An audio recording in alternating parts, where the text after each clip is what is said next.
Assalamualaikum warahmatullahi wabarakatuh. Perkenalkan, nama saya Jaya Usman dengan NIM E1A021089 dari Prodi Pendidikan Biologi Fakultas Keguruan dan Ilmu Pendidikan Universitas Mataram. Perkenalkan, nama saya Lalu Hartayadi dengan NIM E1A021090 dari Prodi Pendidikan Biologi Fakultas Keguruan dan Ilmu Pendidikan Universitas Mataram. Perkenalkan, nama saya Hatibul Imam dengan NIM E1A021085 dari Prodi Pendidikan Biologi Fakultas Keguruan dan Ilmu Pendidikan Universitas Mataram. Hai teman-teman, hari ini kita akan mempelajari tentang sel. Apakah teman-teman tahu apa itu sel? Sel merupakan unit organisasi terkecil yang menjadi dasar kehidupan dalam arti biologis. Semua fungsi kehidupan diatur dan berlangsung di dalam sel. Sel dapat berfungsi secara anatom selama seluruh kebutuhan hidup terpenuhi.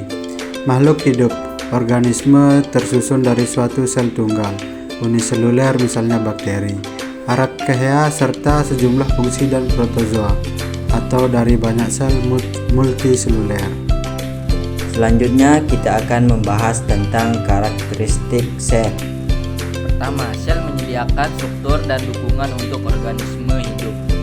Kedua, bagian dalam sel diatur menjadi organel individu yang berbeda yang dikelilingi oleh membran terpisah. 3. Nukleus, organel utama menyimpan informasi genetik yang dibutuhkan sel untuk bereproduksi dan tumbuh. Keempat, setiap sel memiliki nukleus dan organel yang terikat membran di dalam sitoplasma. Kelima, mitokondria adalah organel bermembran ganda yang terutama bertanggung jawab atas energi yang diperlukan untuk kelangsungan hidup sel. 6. Liosom, merencana zat tidak diinginkan di dalam sel. Yang ketujuh, retikulum endoplasma berperan penting dalam sel dengan mensintesis molekul selektif dan melakukan proses dan membawa ke tempat yang sesuai. Selanjutnya kita akan membahas tentang bagian-bagian sel.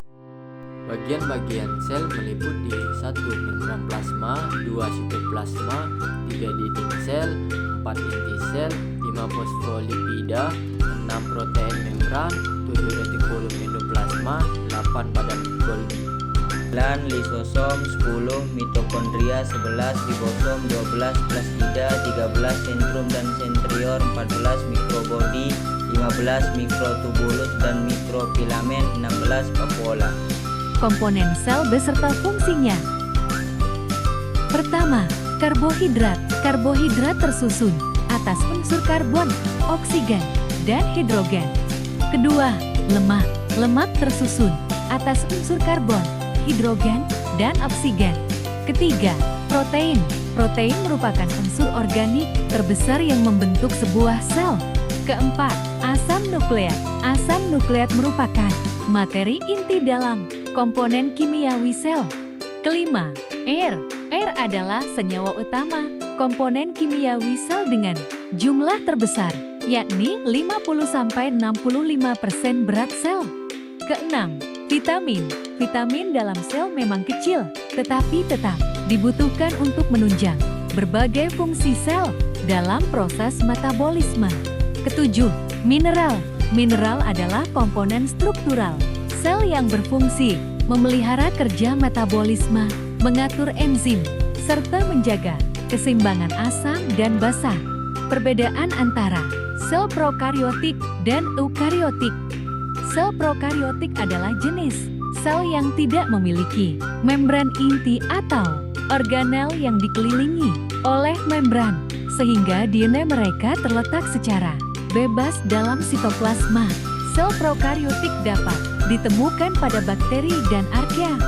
Sementara sel eukariotik adalah jenis sel yang memiliki membran inti yang melindungi DNA dan berbagai jenis organel yang dikelilingi oleh membran.